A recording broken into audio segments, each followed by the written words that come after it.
But as for right now, we do have to get started on what the latest is here in Northeast Ohio. So let's talk about what's new. Those storms that hit Northeast Ohio last night caused problems throughout the region, from power outages to flooding and from the airport to the beaches. Neil Fisher has details and how residents are cleaning up. Northeast Ohio hit hard Monday night as nearly 2 inches of rain fell in an hour and a half.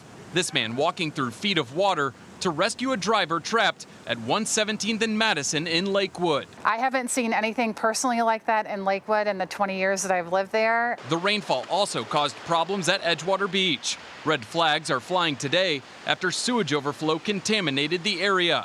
Swimmers advised by lifeguards to stay out of the water. Jeanie Smith and the Northeast Ohio Regional Sewer District are working to clean up. What we saw yesterday was a discharge of combined sewage. That's stormwater and sewage that discharges out into Lake Erie. Meanwhile, crews work to make sure swimmers will be safe as the weather gets nicer. When Edgewater overflows, we will send crews out in the morning to grab samples, and then we send crews out in the afternoon to grab samples.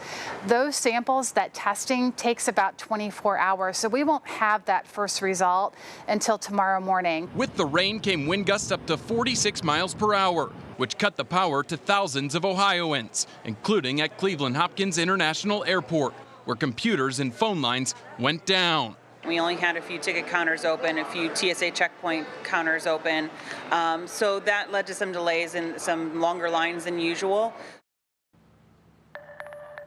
Travelers face those long lines into the late morning at the airport. Thankfully, all is back to normal at Cleveland Hopkins. The Northeast Ohio Regional Sewer District told me earlier today that the discharge that's in the Lake Erie at Edgewater Beach used to happen 40 to 50 times a year, but they've gotten that number down to just a handful of times per year, which is good news.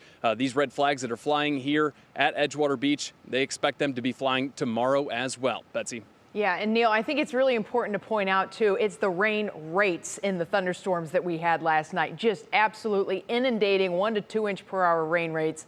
There's really no drain that's going to keep up with that. So hopefully things are going to start to clear out now as the things begin to dry out. Thanks so much, Neil.